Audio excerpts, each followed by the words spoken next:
Management से जुड़ी कई सारी बातों पर हम बात करने वाले हैं। तो आज हमारे बीच मौजूद हैं चंद्रगुप्त प्रबंधन संस्थान पटना के निदेशक राणा सिंह जी आज हमारे साथ मौजूद हैं। ये हमारे बता दें कि MBA गोल्ड मेडलिस्ट है पटना में एलन मिश्रा संस्थान से। बहुत बहुत स्वागत है आपका राणा सिंह जी हमारे खास कार्यक्रम बिहार बिहार में।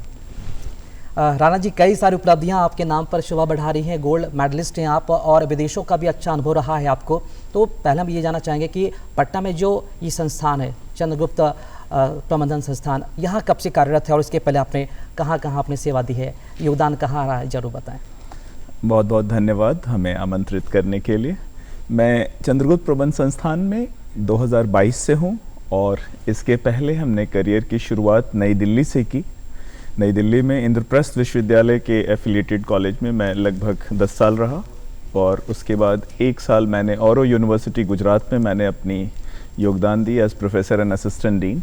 उसके बाद लगभग 6 साल तक मैं UAE में था। वहाँ पर मैं gulf medical university, Emirates institute of banking and financial studies और यूनिवर्सिटी ऑफ जजीरा, इन तीनों संस्थाओं में मैंने अपना योगदान दिया। और क्वालिटी एश्योरेंस और मैनेजमेंट के क्षेत्र में हमने काफ़ी अपना समय दिया है। लगभग 2.5 दशकों का हमारा योगदान है।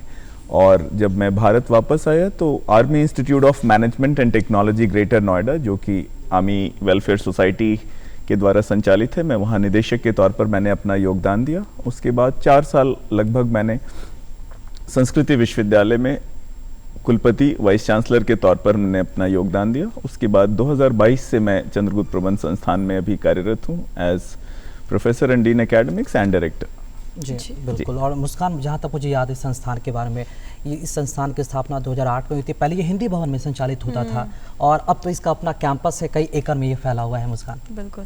और साथ ही सर हम ये भी जानते हैं कि ये मैनेजमेंट का कॉलेज है और जब भी हम मैनेजमेंट की बात करते हैं तो कहीं ना कहीं जीवन में एक पैटर्न, एक मैनेजमेंट बहुत ज़्यादा ज़रूरी है। वहीं अगर मैनेजमेंट की शिक्षा की बात करें तो कितना ज़रूरी समझते हैं इसको आप लेके, क्या बताना चाहेंगे? प्रबंधन जो हमारे निजी जीवन और व्यावसायिक जीवन दोनों में एक बहुत ही महत्वपूर्ण योगदान अदा करता है। निजी जीवन में हमें शारीरिक और मानसिक रूप से स्वस्थ रहने में मदद करता है। हम अपनी लाइफस्टाइल को अच्छे से अगर मैनेज करें तो हम अपने निजी जीवन में और अपने व्यावसायिक जीवन में दोनों में सफलता हम प्राप्त कर सकते हैं। और जहां तक हम मैनेजमेंट की बात करते हैं, जितने बड़े बड़े ऑर्गेनाइजेशंस हैं, कॉर्पोरेट ऑर्गेनाइजेशंस हैं, इवन गवर्नमेंट में भी मैनेजमेंट का एक बहुत बड़ा रोल है। पॉलिसी इंप्लीमेंटेशन, स्ट्रैटेजिक प्लानिंग, तो हर क्षेत्र में जब हम बात करते हैं मार्केटिंग की, फाइनेंस की, ह्यूमन रिसोर्सेज की, टेक्नोलॉजी की, तो हर क्षेत्र में प्रबंधन का एक बहुत बड़ा योगदान है।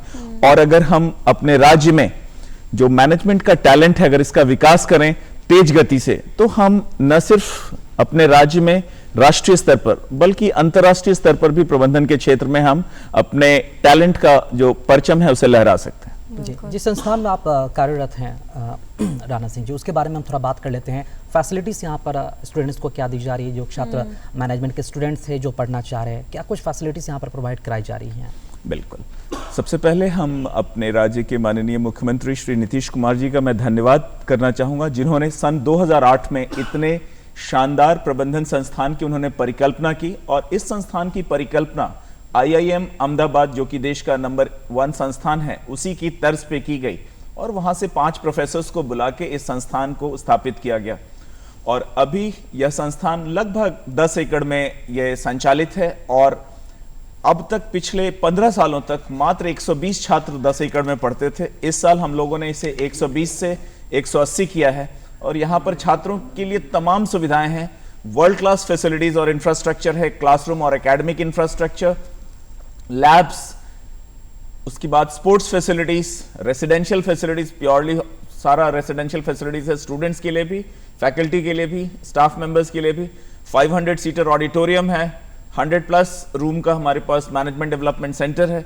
तो कुल मिलाकर अपने आप में ये एक नायाब प्रबंधन का संस्थान है, जो कि भारत ही नहीं अपितु अंतर्राष्ट्रीय स्तर के प्रबंधन संस्थानों से मैच करता है। और अभी पिछले ही हफ्ते हम लोगों ने अमेरिका की जो नंबर 4 इंस्टीट्यूशन है पब्लिक फाइनेंस के क्षेत्र में, जॉर्जिया स्टेट यूनिवर्सिटी के साथ हम लोगों ने उसके साथ MOU साइन किया है और वहां से प्रोफेसर चार्ल्स हंकला आए हुए थे। लगभग 2 हफ्ते तक हमारे संस्थान में रहे और हम लोगों ने आगे के लिए पॉलिसी मैनेजमेंट के क्षेत्र में तेज गति से काम करने के लिए हम लोग दृढ़ प्रतिज्ञ हैं और हम लोगों ने MOU साइन किया। तो छात्रों के लिए एक नायाब इंफ्रास्ट्रक्चर है और कई प्रोग्राम्स उनके लिए ऑफर किया जा रहा है। हम 2 वर्षीय एक पीजीडीएम प्रोग्राम ऑफर कर रहे हैं जो कि अखिल भारतीय तकनीकी शिक्षा परिषद द्वारा मान्यता प्राप्त है, एनबीए के द्वारा एक्रेडिटेशन मिला हुआ है और एआईयू के द्वारा, एसोसिएशन ऑफ इंडियन यूनिवर्सिटीज के द्वारा उसे मास्टर डिग्री की इक्विवेलेंस दी गई है, तो एमबीए के बराबर इक्विवेलेंट प्रदान किया गया है।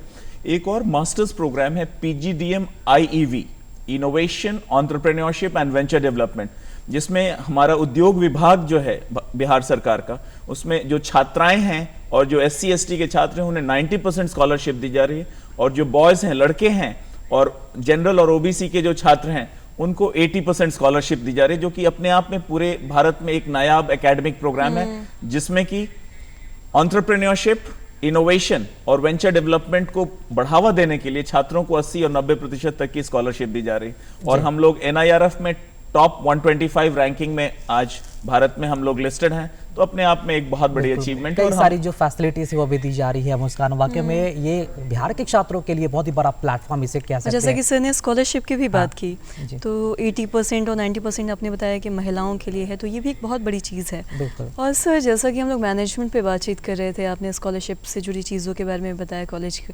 अगर मैनेजमेंट की अगर हम बात करें तो इसका हर आमजन के जीवन में मैनेजमेंट कितना ज़रूरी रखता है। वहीं अगर हम स्किल मैनेजमेंट की बात करें तो स्किल मैनेजमेंट को सही ढंग से रखना या फिर करना, इसके लिए ज़रूरी है सबसे ज़्यादा डिसिप्लिन। डिसिप्लिन भी बहुत ज़रूरी है कोई भी चीज़ को मैनेज करने के लिए, तो इस बारे में क्या बताएंगे आप?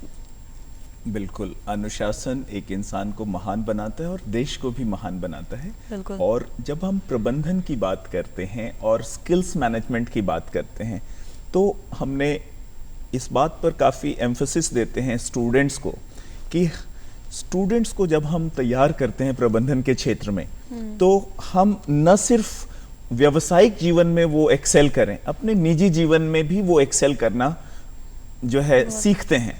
तो हम लोग तैयारी इस तरह की करते हैं कि एकेडमिक्स, रिसर्च, ट्रेनिंग, इन सब क्षेत्रों में नॉलेज और स्किल्स दोनों प्रोवाइड करते हैं, ताकि सबसे पहले जब वो अपने कार्यस्थल पर जाएं तो अपने आप को एक स्थापित प्रोफेशनल के तौर पर खुद को जो है अपनी पहचान बना सकें, चाहे वो मार्केटिंग का एरिया हो, फाइनेंस का एरिया हो, ह्यूमन रिसोर्सेज का एरिया हो, इंफॉर्मेशन टेक्नोलॉजी का एरिया हो।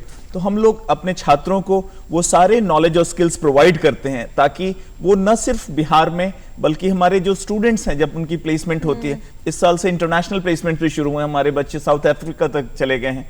इस साल की जो प्लेसमेंट पैकेज है 25.8 लाख तक चली गई।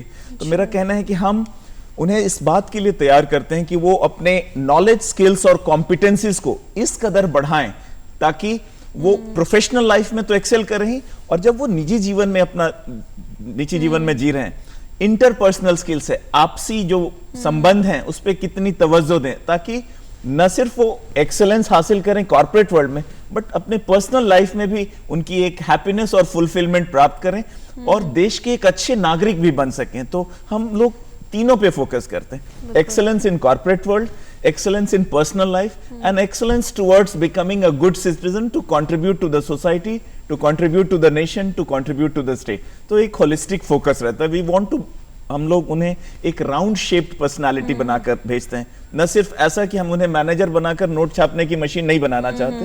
हम चाहते हैं कि वो निजी जीवन में भी सक्सेसफुल रहें, व्यावसायिक जीवन में भी सक्सेसफुल रहें, और टाइम मैनेजमेंट सीखें, स्किल्स मैनेजमेंट सीखें, स्ट्रेस मैनेजमेंट सीखें, टेक्नोलॉजी मैनेजमेंट सीखें, इनोवेशन मैनेजमेंट सीखें। तो अपने कोर एरिया ऑफ स्पेशलाइजेशन के अलावा हेल्थ मैनेजमेंट सीखें, एग्री बिजनेस मैनेजमेंट, तो थोड़ा थोड़ा सब पे फोकस रखें ताकि वो एक अच्छे सिटीजन के तौर पे, एक अच्छे ह्यूमन बीइंग के तौर पे भी खुद को स्थापित कर सकें। और जैसा कि आपने हर चीज़ में मैनेजमेंट शब्द का इस्तेमाल किया है, तो हम देखते हैं कहीं ना कहीं आज हर चीज़ में मैनेजमेंट होना बहुत ही ज़रूरी है, तभी हम कोई भी काम को बेहतर तरीके से कर पाते हैं। क्यों राकेश? बिल्कुल, आपने सही कहा। और अगर मैनेजमेंट की अगर हम बात कर रहे हैं डॉक्टर राणा, तो सारा मैनेजमेंट एक तरफ और टाइम मैनेजमेंट एक तरफ की बात होती है, क्योंकि ये टाइम मैनेजमेंट सबके जीवन में बहुत ही महत्वपूर्ण भूमिका निभाता है, चाहे वो स्टूडेंट्स हो या फिर जॉब करने वाले हो या फिर किसी भी सेक्टर में हो। तो इसको लेकर क्या कहना चाहेंगे, टाइम मैनेजमेंट कितना जरूरी है सभी कामों को देखते हुए? बिल्कुल। समय प्रबंधन एक इंसान को जीवन में सफल बनाने के लिए बहुत महत्वपूर्ण योगदान अदा करता है। आपने गौर किया जब आपका फॉलो अप कॉल था, ये कई बार ध्यान रहता है कि हमारे गेस्ट टाइम से आ रहे हैं कि नहीं। I was already on the way. तो समय प्रबंधन हमें सबसे पहले हम छात्रों को कहते हैं कि जीवन में अगर सफल होना है तो plan your work and work your plan. English में एक बड़ी प्यारी सी लाइन है, पहले आप अपने काम को प्लान कर लें और उसके बाद उसको इंप्लीमेंट कर लें। Plan your work and work your plan. तो टाइम मैनेजमेंट से हमें न सिर्फ अपना समय निर्धारित करने में मदद मिलती है, बल्कि हम अपने सभी कामों को समय पर खत्म करते चलें तो हमें तनाव मुक्त जीवन जीने में एक आसानी होती है। और प्लस हम अपने डिलीवरेबल्स को अगर टाइम से दूसरों को देते हैं तो दूसरों की भी टाइम मैनेजमेंट हो पाती। सब कुछ जुड़ा हुआ है। आप समझिए अगर घर में समय से नाश्ता नहीं मिला तो हम ऑफिस देर से पहुंचेंगे, ऑफिस देर से पहुंचेंगे तो क्लाइंट्स का नुकसान होगा। तो ये सारी चीजें एक दूसरे से जुड़ी होती हैं। और टाइम मैनेजमेंट तो हम सबसे बेहतरीन आपके स्टूडियो में देखते हैं, एक गेस्ट दूसरे गेस्ट, पहला सवाल दूसरा सवाल, इंटरवल, तो every time is managed. And आपके यहाँ प्रबंधन का एक बहुत बड़ा जो है आप डिस्प्ले करते हैं, कहते नहीं है लेकिन आप उसको अपने जीवन में जीते हैं। सारे प्रोग्राम समय से मैनेज होते हैं, सारी इंटरवल्स टाइम से मैनेज होती हैं, सारे गेस्ट टाइम से मैनेज होते हैं, कैमरामैन, ऑडियो, वीडियो, आप खुद ही प्रबंधन के एक बहुत बड़े और समय प्रबंधन का जीता जागता मिसाल दूरदर्शन और जितने जो सैटेलाइट चैनल्स हैं उनके 24 घंटे लगातार चैनल्स एडवर्टीजमेंट चल रहे होते हैं। तो कुल मिलाकर समय प्रबंधन हम छात्रों को बताते हैं, सिखाते हैं और उनके जीवन में वो कैसे आत्मसात कर सकें और कैसे जीने लगें।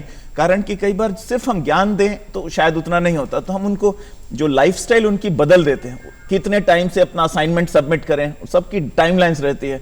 अब जैसे समर इंटर्नशिप पे वो गए हैं तो 2 महीने की इंटर्नशिप, 1 महीने का टाइम है रिपोर्ट राइटिंग। तो टाइम मैनेजमेंट हर प्रक्रिया में हम सिखाते हैं ताकि वो न सिर्फ अपने कॉर्पोरेट एक्सेलेंस पे ध्यान दें बट पर्सनल लाइफ में, जिसको हम कहते हैं वर्क लाइफ बैलेंस, अगर वो 8 घंटे से 12 घंटे अपने कार्यस्थल पर दे रहे हैं तो घर पर भी पर्याप्त समय दें ताकि अपने परिवार में जो अपनी पारिवारिक जीवन है उसको भी मतलब काफ़ी कुशलता के साथ जी सकें। जी बिल्कुल। तो मैनेजमेंट को लेकर कई सारी बातें हमें सुनने को मिली और देखने को मिली, और हम भी लगातार मैनेजमेंट को लेकर अगर बात की जाए तो बहुत ही ज़रूरी हो जाता है, ख़ासतौर पर स्टूडेंट्स के लिए, क्योंकि बिना मैनेजमेंट के वो स्टूडेंट्स नहीं बन सकते और एक सफल इंसान भी नहीं बन सकते। अगर आपके जीवन की अगर हम बात करें राणा जी, तो आपके जीवन में ऐसे कई सारे जो लम्हे आए होंगे। टाइम मैनेजमेंट को लेकर बात कर लेते हैं, मैनेजमेंट को लेकर बात कर लेते हैं। कुछ ऐसे खास पल जो आपके जहन में हमेशा के लिए कैद हो गए हों, जिसे आप या तो उसे याद करके इंटरटेन होते होंगे या फिर हमेशा उसे अपने जहन में जिंदा रखे होते हैं। क्या कुछ ऐसा कोई वाक्य जिससे आप शेयर करना चाहेंगे? बिल्कुल। मेरे जीवन में एक बार मैं स्पोर्ट्स पे भी काफ़ी एक्टिव रहता था और पढ़ाई पे भी। तो लाइफ में एक ऐसा वक्त आया जिसमें कि थोड़ा सा जो है सक्सेस की तरफ जाने में ऐसा महसूस हो रहा था कि हम सक्सेस को कैसे अचीव करें। तो जीवन के उस दौर में एक हमारे फ्रेंड मिले, संतोष कुमार सिंह जी, वो उस समय सिविल सर्विसेज की तैयारी कर रहे थे। तो उन्होंने एक छोटी सी सलाह दी जो कि मेरे जीवन में बहुत बड़ा बदलाव लाया और मैं अभी भी छात्रों को उसके लिए प्रेरित करता हूँ। उन्होंने कहा कि आप एक काम करो, आप लाइब्रेरी में बैठकर पढ़ना शुरू करो। वहाँ पे सब लोग पढ़ रहे होते हैं और आप भी पूरे मनोयोग के साथ आप वहाँ स्वाध्याय कर सकते हैं।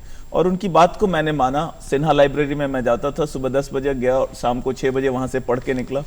तो कहने का मतलब है कि छोटी छोटी सलाह जिंदगी में जो हमारे सीनियर्स देते हैं, जो हमारे एल्डरली पेरेंट्स और गार्जियंस देते हैं, उससे सुनना, समझना और अपने जीवन में आत्मसात करना बहुत जरूरी होता है। तो मैंने जब वहां से उनकी बातों को माना तो एंट्रेंस एग्जाम में, हमारा जो एंट्रेंस एग्जाम है उसमें मैं टॉपर हो गया, अपने जो एकेडमिक प्रोग्राम्स में गोल्ड मेडलिस्ट हो गया। तो उसका लगातार अनवरत फायदा मिलते रहा और पढ़ने में रुचि बढ़ती गई, धीरे धीरे लाइब्रेरी में समय ज्यादा देते रहा। तो एक मेरी सलाह रहती है यंगस्टर्स को कि जो अपने सीनियर्स हैं, एल्डरलीज हैं, वो जब सलाह दें प्रबंधन के बारे में तो उसे हम पूरे तन्मयता के साथ, मनोयोग के साथ सुने और अपने जीवन में आत्मसात करें ताकि वो हमें एक सफल व्यक्तित्व बनाने में मदद करे। सर, ये चीज़ आपने बिल्कुल सही कही कि चीज़ों को ढंग से सुनना, समझना और अपने अंदर आत्मसात करना बहुत ही ज़रूरी है और हर चीज़ को मैनेज करना।